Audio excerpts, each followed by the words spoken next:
I received the message first thing Monday morning. Honor Barrow needed me at an unscheduled meeting. Not what I wanted, with cold germs rolling up their sleeves in my head. Nevertheless, coming off a weekend of Sudafed, Afrin, and lemon honey tea, instead of finishing a report on a putrefied biker, I joined a billion others slogging uptown in rush hour traffic.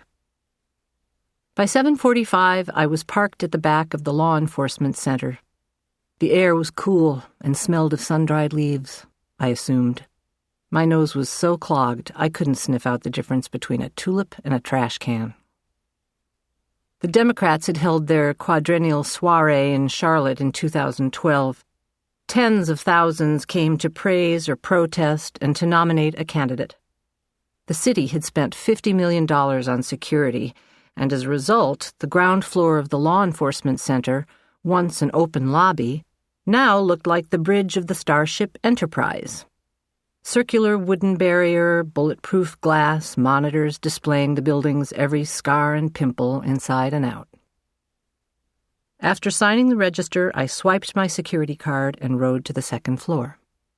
Barrow was passing as the elevator hummed to a stop and opened. Beyond him, through the door he was entering, arrows on a green background directed crimes against property to the left, crimes against persons to the right.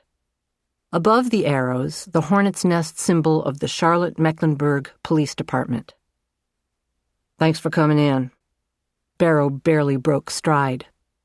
"No problem," except for the kettle drums in my head and the fire in my throat. I followed Barrow through the door, and we both turned right. Detectives crowded the corridor in both directions, most in shirt sleeves and ties, one in khaki pants and a navy golf shirt featuring the Intrepid Wasp logo. Each carried coffee and a whole lot of firepower. Barrow disappeared into a room on the left, marked by a second green sign, 2220, Violent Crimes Division, Homicide and Assault with a Deadly. I continued straight, past a trio of interview rooms. From the nearest, a baritone bellowed indignation in strikingly inharmonious terms. 10 yards down, I entered a room identified as 2101, Homicide Cold Case Unit. A gray table and 6 chairs took up most of the square footage. A copy machine, file cabinets, white erasable board, and brown cork boards on the walls.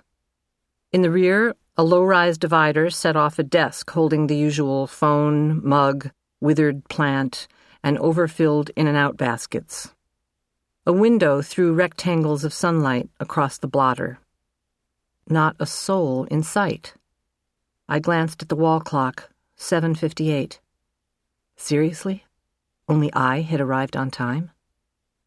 Head pounding and slightly peeved, I dropped into a chair and placed my shoulder bag at my feet. On the table were a laptop, a cardboard carton, and a plastic tub. Both containers bore numbers on their covers. The ones on the tub were in a format familiar to me. 090430070901. The file dated to April 30th, 2009. A single call had come in at 7:09 a.m.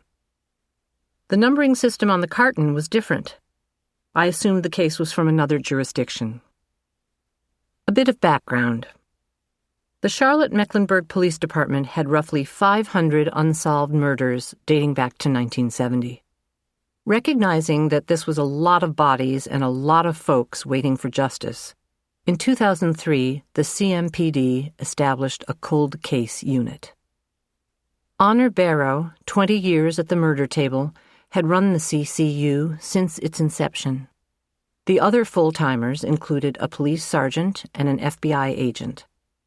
A volunteer review team composed of 3 retired FBI agents, a retired NYPD cop, a civilian academic, and a civilian engineer provided support in the form of pre-investigation triage and analysis.